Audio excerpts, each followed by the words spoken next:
Hello दोस्तों, इंदौरी तड़का में आपका स्वागत है। आज मैं आपके साथ शेयर करूंगी खिचड़ा बनाने की रेसिपी। कुछ लोग इसको हलीम बोलते हैं, लेकिन एक्चुअल में इसका नाम दलीम होता है। ये हेल्दी के साथ साथ बहुत एनर्जेटिक भी होता है, क्योंकि दालों और सभी अनाज से मिलकर बनाया जाता है। ये खाने में बहुत ही डिलीशियस होता है।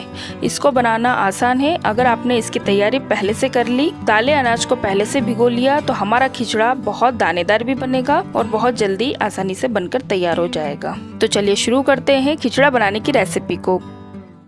इंदौरी तड़का की नई रेसिपीज के लिए जल्दी से इंदौरी तड़का को सब्सक्राइब करें और बेल आइकन को दबाना बिल्कुल ना भूलें। खिचड़ा बनाने के लिए मैंने कुछ खास टिप्स एंड ट्रिक्स बताई है, जिससे आप इसे आसानी से बना सकते हो और कोई मिस्टेक भी नहीं होगी। तो चलिए शुरू करते हैं। इसको बनाने के लिए मैंने कुछ इंग्रेडिएंट लिए हैं। इसमें हमने लिया है 100 ग्राम चने की दाल, 100 ग्राम मक्का की टुकड़ी, 100 ग्राम ज्वार, 500 ग्राम कुटे हुए गेहूं जिसके छिलके उतरे हुए होते हैं। ये आसानी से मार्केट में मिल जाते हैं। इन सभी को मैंने 7 से 8 घंटे के लिए पहले से भिगोकर रख लिया था। इनको हमने अच्छे से वॉश करके एक पानी से धोकर फिर अच्छे वाले पानी में गला दिया था। भिगोकर पहले से रख लिया तो खिचड़ा बनाना आसान हो जाएगा। जब हम खिचड़ा बनाएंगे तो जल्दी से अनाज गल जाएगा। तो आप जब भी खिचड़ा बनाओ तो अनाज पहले से गलाकर रख लेना, तो आसानी हो जाएगी। तो चलिए खिचड़ा बनाना शुरू करते हैं। तो हमने प्रेशर कुकर लिया है। इसमें हम गेहूँ डाल देंगे पानी के साथ ही।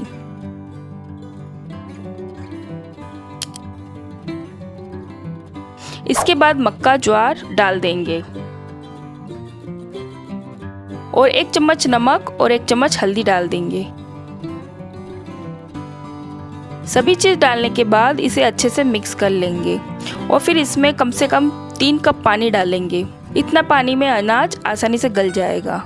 और अब हम कुकर का ढक्कन लगा देंगे और 7 से 8 सीटी लगा लेंगे। इसकी सीटी आती है तब तक हम अगली दालों को देख लेते हैं। इनको हमने अच्छे से वॉश करके गला दी थी। इनको हमने 6 घंटे गलाई है, तो आप भी गलाकर ही यूज करें। यहाँ पर हमने 50 ग्राम चावल लिए हैं, 50 ग्राम तुअर की दाल, 50 ग्राम उड़द की दाल, 50 ग्राम मसूर की दाल, 50 ग्राम छिलका उतरी हुई मूंग की दाल, 50 ग्राम चौले। ये दाल हम अलग से इसलिए ले रहे हैं क्योंकि ये सारी दाल 3 से 5 सीटी में अच्छे से पक जाती है। अगर हम इन दालों को गेहूं और मक्का के साथ पकाएंगे तो ये दाल जल जाएगी और पूरी तरह से घुल जाएगी और खिचड़ा खराब कर देगी। तो इन दालों को अलग से सीटी लगाएं और जो हार्ड दालें हैं और अनाज हैं उनकी हम अलग सीटी लगाएंगे। फिर हमने कुछ मसाले लिए हैं। 2 चम्मच हल्दी, 1 चम्मच गरम मसाला, 2 चम्मच के करीब धनिया पाउडर, 2 चम्मच लाल मिर्च पाउडर, 1 चम्मच चाट मसाला, 1 चम्मच नमक। इसे आप टेस्ट के अकॉर्डिंग भी यूज कर सकते हो। फिर इसमें हमने थोड़े खड़े गरम मसाले यूज किए हैं। 1 चम्मच सौंफ, 3 बड़ी इलायची, 2 टुकड़े जायफल के, 1 चम्मच काली मिर्च, थोड़े से छाड़ छड़ीले के पत्ते, 2 से 3 जावित्री के फूल, 3 तेजपान के पत्ते, 3 बादाम के फूल, 4 से 5 दालचीनी की स्टिक और आधा चम्मच साजीरा। ये गरम मसाला पूरे खिचड़े में 2 से 3 बार में यूज करेंगे। खिचड़े में डालने के लिए कुछ वेजिटेबल यूज किए हैं। इसमें हमने लिया है 2 मुट्ठी के करीब पुदीना, 5 टमाटर, इनको हमने कट कर लिया है, 15 से 20 हरी मिर्च, इनको हम ऐसे ही यूज करेंगे, 1 कटोरी अदरक लहसुन का पेस्ट, 2 मुट्ठी हरा धनिया और 5 बड़ी साइज के प्याज, इनको हमने चॉप कर लिया है। अब चलते हैं दालों को पकाने। यहाँ पर हमने कुकर लिया है। इसमें हम सभी दालें चावल डाल देंगे जो हमने भिगोकर रखी थी।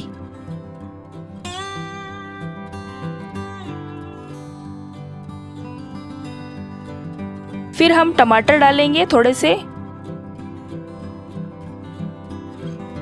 हरी मिर्च डाल देंगे, थोड़ी सी प्याज डालेंगे और जो गरम मसाला लिया था उसमें से सभी चीज थोड़ी थोड़ी डालेंगे। इस गरम मसाले को हम आगे भी यूज करेंगे, तो इसको थोड़ा ही डालें।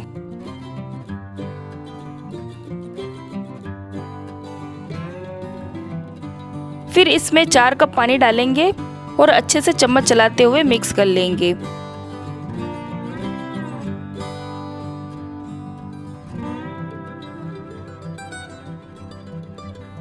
एक से 1.5 चम्मच हल्दी डालेंगे और 1 चम्मच के करीब नमक डालेंगे और कुकर का ढक्कन लगाकर इसमें 5 सीटी लगा लेंगे। इसमें 5 सीटी लगती है तब तक हम आगे की प्रोसेस देखते हैं। अब चलते हैं अनाज वाले कुकर की तरफ, जिसमें हमने अनाज को पकने के लिए रखा था। देख लेते हैं उसका क्या हाल है। तो यहाँ अनाज वाले कुकर में 7 सीटी लग चुकी है। इसमें सबसे मुश्किल गेहूं को गलाना होता है। अगर गेहूं गल जाए तो समझ जाइए कि बाकी का अनाज भी गल गया है। तो ये आप देख सकते हैं गेहूं अच्छी तरह से गल गया है। अब हम इसे एक बड़े बर्तन में ट्रांसफर कर लेंगे और खिचड़ा घोटने के घोटे से इसको लगातार ऐसे घोटना है। ये घोटा आपको किसी भी बर्तन की शॉप पर आसानी से मिल जाएगा। अगर आपके पास घोटा नहीं है तो भी आप इसको बना सकते हैं। बस आपको इसको मिक्सर में डालना है और 5 मिनट तक घुमाना है और खिचड़ा घुट जाएगा। लेकिन अगर आप घोटे से घोटेंगे तो इसका टेस्ट और पीसे हुए टेस्ट में बहुत अंतर आएगा। तो कोशिश करें कि घोटे का इस्तेमाल करें। जैसे मैं घोट रही हूँ इसी तरह से आपको भी घोटना है।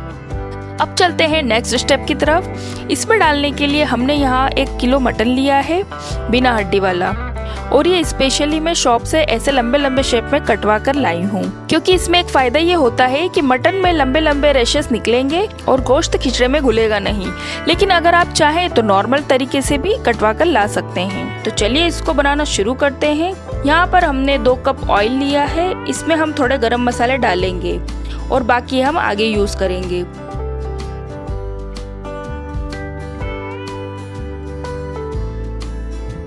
गरम मसाला अच्छे से फ्राई होने के बाद हम इसमें प्याज डालेंगे और इसे भी अच्छे से फ्राई करेंगे हल्का ब्राउन होने तक।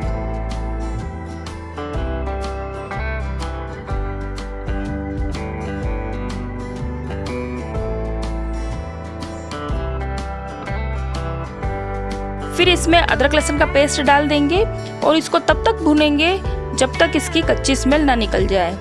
इसमें सभी मसाले डालेंगे। नमक, मिर्ची, गरम मसाला, हल्दी डालने के बाद लास्ट में हम डालेंगे पिसा हुआ हरा धनिया। धनिया डालने के बाद अच्छे से मिक्स कर लेंगे और जो बचे हुए टमाटर थे वो डाल देंगे और फ्राई करेंगे। फिर मटन को डालना है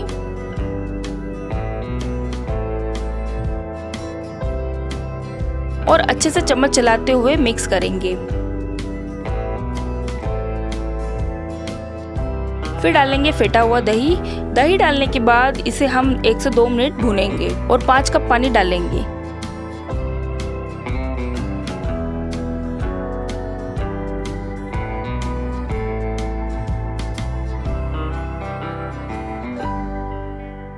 और इसको हिला देंगे।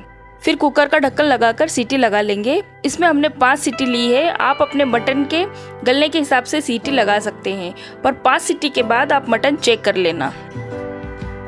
कुकर का ढक्कन खोलकर देखेंगे हमारी सभी दालें गल गई है। ये आप देख सकते हैं, हमें बिल्कुल ऐसी ही दाल चाहिए थी।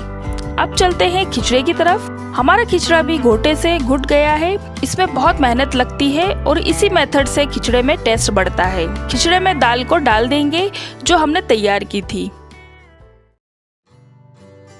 फिर इसको भी घोटे की हेल्प से अच्छे से घोटना है। इसको हम 10 मिनट तक घोटेंगे ताकि दालें और अनाज एक साथ अच्छे से मिक्स हो जाए।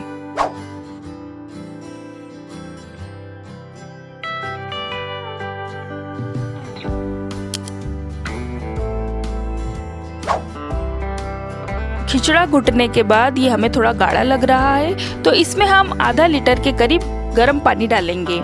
अगर आप अपने खिचड़े को गाढ़ा या पतला जैसा भी खाना चाहें तो उसके अकॉर्डिंग ही पानी यूज करें, पर ये याद रहे गर्म पानी ही डालना है। इसे चम्मच से अच्छे से मिक्स कर लेंगे। अब चलते हैं नेक्स्ट स्टेप की तरफ। मटन के कुकर को खोलकर देखते हैं। अब हम मटन की एक बोटी चेक करेंगे कि मटन गला है या नहीं। हमारा मटन अच्छे से पक गया है, ग्रेवी ने ऑयल छोड़ दिया है। तो ये आप देख सकते हैं मटन की बोटी आसानी से टूट रही है। इसका एक एक रेशा रेशा अलग अलग हो गया है। जैसा मटन हम गलाना चाहते थे बिल्कुल वैसा ही गला है। अब हम ये जो मटन की बोटियां हैं इनको चम्मच से दबा दबा कर तोड़ लेंगे। बिल्कुल रेशेदार बोटी कर लेना है। ये आप देख सकते हैं ये बिल्कुल रेशेदार हो गई है। इसी तरह से खिचड़े में बोटी डालेंगे तो खिचड़ा बहुत रेशेदार बनेगा और खाने में बहुत ही मजे का लगेगा। बोटियों के रेशेस पूरे खिचड़े में मिक्स हो जाएंगे। अब हम मटन को खिचड़े में डाल देंगे।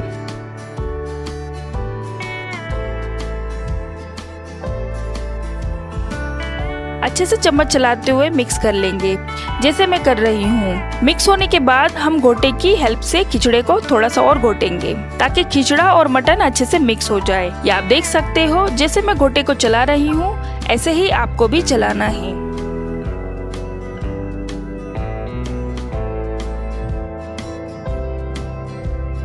ये हमारा खिचड़ा पूरी तरह से घुट गया है। अब हम इसमें लास्ट में तड़का लगाएंगे। यहाँ पर मैंने पैन में 1 कप ऑयल डाला है। ऑयल गर्म होते ही इसमें हम प्याज डालेंगे जो हमने बचाकर रखी थी। प्याज को ब्राउन होने तक फ्राई करेंगे। ये आप देख सकते हैं हमारी प्याज ब्राउन हो गई है। प्याज ब्राउन होते ही इसमें हम जो बचे हुए गरम मसाले थे वो पूरे डाल देंगे और फ्राई होने देंगे। तड़का तैयार हो गया है, इसको हम खिचड़े में डाल देंगे